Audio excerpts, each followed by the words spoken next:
Genesis 27 this time. Root rot number 3. Rebekah fleeces Isaac and Esau. Now Rebekah was listening to when Isaac spoke to his son Esau. So Esau went to the field to hunt game and bring it. And Rebekah said to her son Jacob, I heard your father speak to your brother Esau, bring me game and prepare for me a delicious food, that I may eat it and bless you before the Lord before I die. Now, therefore, my son, obey my voice as I command you. Go to the flock and bring me 2 young good goats, that I may prepare from them delicious food for your father, as such as he loves, and you bring them to your father and eat, so that he may bless you before he dies. But Jacob said to Rebekah his mother, Behold, my brother Esau is a hairy man, and I am a smooth man. Perhaps my father will feel me, and I shall seem to be mocking him, and bring a curse upon myself and not a blessing. And his mother said to him, Let your curse be upon me, my son. Only obey my voice. Go and bring them to me. Now, lots of us are familiar with this passage of Scripture, but I want us to try and think about it like we're reading it for the first time, because we need to see where it's at in the story. Rebekah had asked the Lord why the babies in her womb was fighting, and she had already had the promise that the younger would serve the older. This shades everything from that point forward. We must be careful that we don't read backwards Jacob's actions as we go through the story and think, well, of course God blessed that and God blessed that. God could have arranged everything to make his promise true. He didn't need Rebekah and Jacob manipulating the situation. Second, we've already seen how Jacob's family before him influenced his action, his thoughts, and behaviors. His family is both a family of faith and a family of brokenness. And third, we've already seen that the sins of the fathers manifest themselves in Jacob and Esau's relationship. Having the promise of God, and now having taken the birthright, Rebekah still is not satisfied. She wants it all. And that's the dictionary definition of greed. Now, the classical word for greed is avarice, because you can be greedy about more than just money. Avarice has 2 parts: the desire to give what you don't have and the desire to keep what you do have. And I'm going to talk and try to use the word avarice as I speak, because I want you to think about more than being greedy for just money. Because it's really an attitude about that idea of what you don't have and keeping what you do have. Avarice is not a desire as such, or even a desire for temporal things, but the immoderate desire for them. For it's natural for us to desire external things, but avarice makes them into the end. It makes the things into God. And when a creature or a thing is made into a god, it becomes a devil. Creatures, everything that we see, everything that we can touch, is good in and of itself. Because we believe in a biblical creationist worldview, things are good, all things are good. God himself said, it is good. And to get a little philosophical on you, there's only 2 categories of being.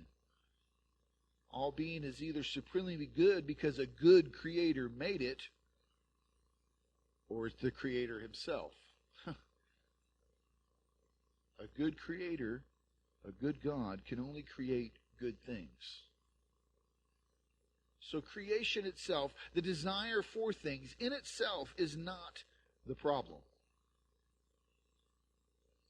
It's that immoderate, inordinate desire for things that gets us into trouble.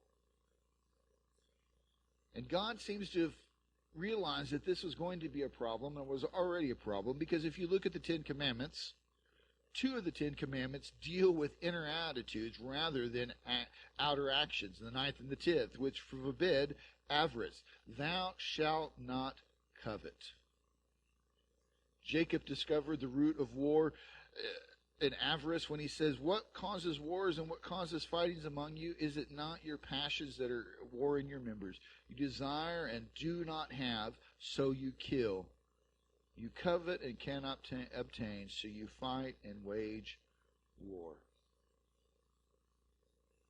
Rebekah wanted it all. And I think we should take time to think carefully about this idea. First, our society encourages competition and economic aggression rather than contentment. Someone who isn't climbing the social ladder is regarded as a fool and a failure. We're taught to climb to the top of the heap. You got to get to the top. You got to be the most important person. You got to have the biggest salary. You got to have the power. You got to have the authority. You need more, and you'll always want to be going to that next one. What we're not taught is that it's a garbage heap. In fact, Paul uses a shocking four-letter word for all of his possessions and privileges, right? Yea, doubtless, I count all things but loss for the excellency of the knowledge of Christ Jesus my Lord, for whom I've suffered the loss of all things, and do count them but dung, that I may win Christ. The Bible uses profanity. That's what he says, right? I count them all as less than stuff that we throw away. So when we're climbing to the top, we're climbing to the top of a garbage heap. Number two, our whole economic system is based on the idea that a private evil can create a public good, that avarice creates wealth and thereby happiness. From this point of view, our society's supposed opposite and enemy, communism, is only a different means to the same end. The production, the consumption of wealth leads to happiness.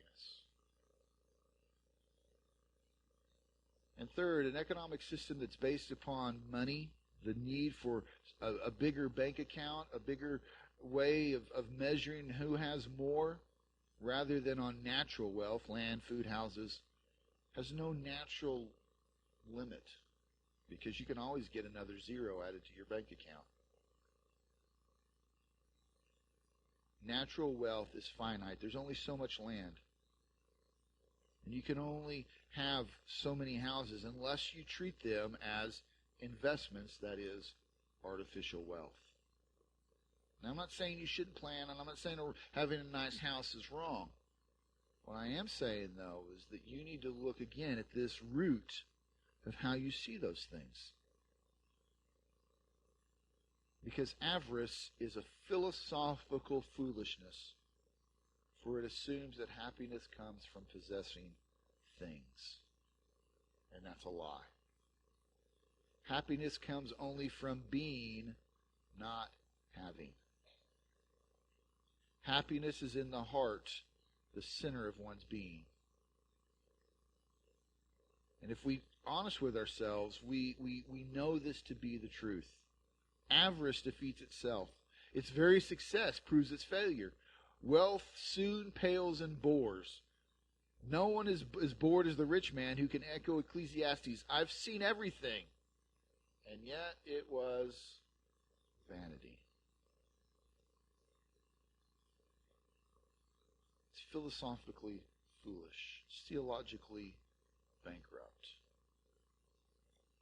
Humanity can only possess things that is less than ourselves. That is to say, things or object. Humanity was made to be possessed, not to possess. We were made to be possessed by what is greater than ourselves, God and His attributes, truth, goodness, beauty. Those things alone can make us happy. They can satisfy the restless heart. They can only fill the human heart that is infinite in itself with an infinite God. Avarice simply doesn't work. It's like trying to fill the Grand Canyon with marbles. When I was growing up, I had a fascination with history and National Geographic and those kind of things, and would just wait for the next National Geographic to come to the library. And I, even to this day, can remember I went through a period where I was fascinated with volcanoes, and there's a picture of one of the people that they've unearthed at Pompeii holding handfuls of coins as they're trying to run out of the way of the lava flow at Pompeii. They were trying, what concerned them was not their wife, their children, but the gold that they had in their hand. And when they were wiping, uncovering them there, the gold just ran out, clinked onto the floor. Right? At least Alexander the Great was a little bit wiser.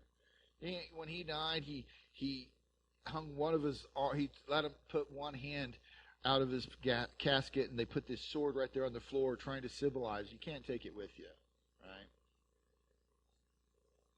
The wisdom of Job is true. Naked I came into the world, and naked I shall return. So why are we so greedy? Why is avarice such a problem? Well, I think that just like with envy, we would automatically say, well, I don't struggle with this. And I must admit that as I was writing this, I'm like, okay, how am I going to try and point out a way to show this? And I came across a quote from Basil the Great, and he's talking about the parable of the man who builds the bigger barns. And he says that if it is the hungry one's bread you hoard, the naked one's cloak that you retain, the needy one's money that you withhold, or for as many as you've wronged, you might have succored. And I'm like, oh yeah, Basil, you were a classically trained philosopher, so you're going to use all these words that we don't really understand. So I thought maybe I could paraphrase this in a way that we could understand.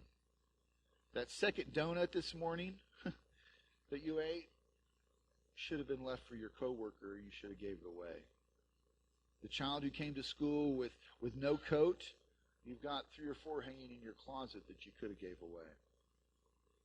That pair of boots that you had to have, that purse you had to have, that dress you had to have was made by some sweatshop worker that is literally being worked to death, and yet your greed is what's fueling them being worked to death.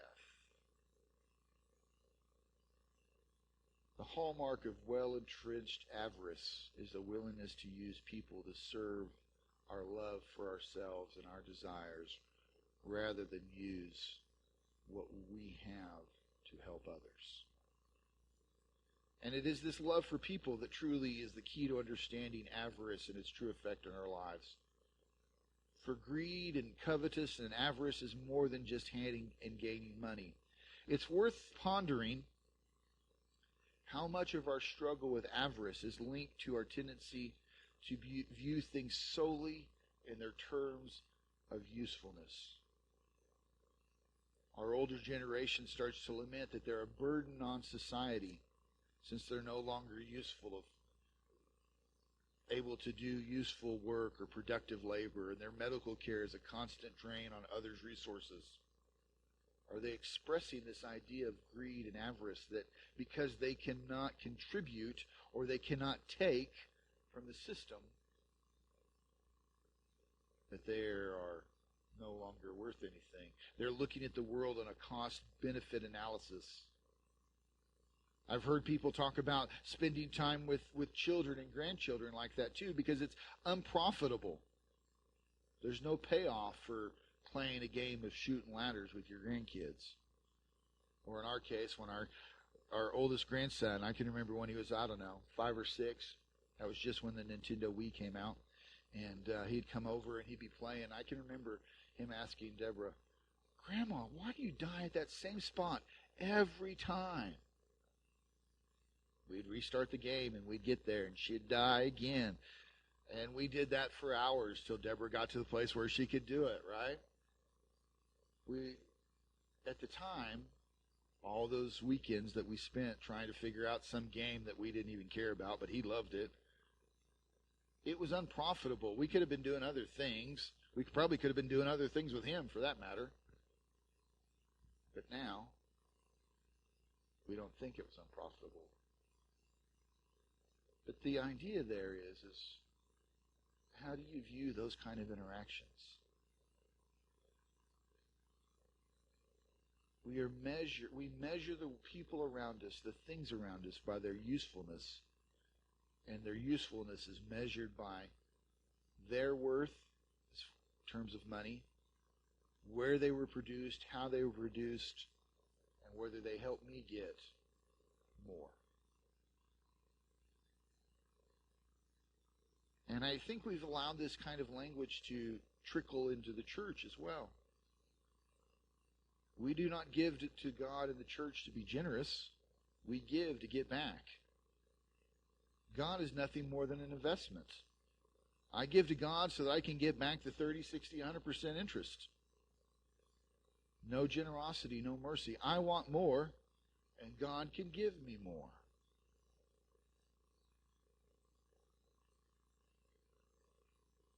We use financial terms all the time in the church, and I understand there's a fine line here, and that there are such things as ROI with buildings and technology. I understand all of that. But is God really just an investment bank that we're looking for interest and ROI from, return of investment?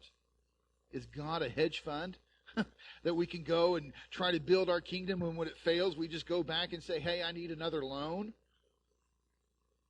to cover our bad decisions that we made?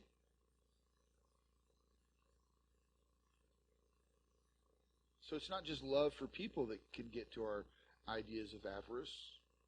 It's also love for God. Do we love God just because He simply is God? Or do we love God because of what He can do for us? Are we going into our relationship with God saying, hey, look, I did this and I did that, so you have to do back for me. And because our contract states that you're a good God and that you're going to take care of me, you have to do it. Hey, God, I've done this and I've done this, so you have to heal me. God, I did this or I did that. I gave so much money to that missionary, so you know what? I'm a little short this week. You're going to have to cover that. Again, I understand that God is merciful and gracious, and He sometimes just supplies our need, and we're like, whoa, that is so awesome.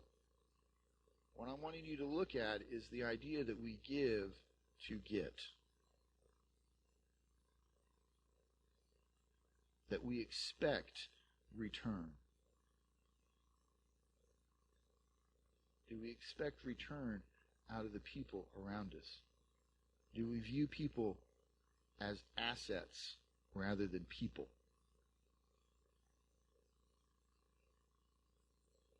How do we view our relationship with God? Is He Lord and King? Or is He just an investment banker that we go and negotiate a new business deal with?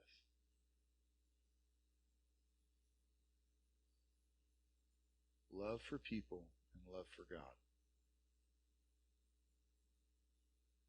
Let's have our silence.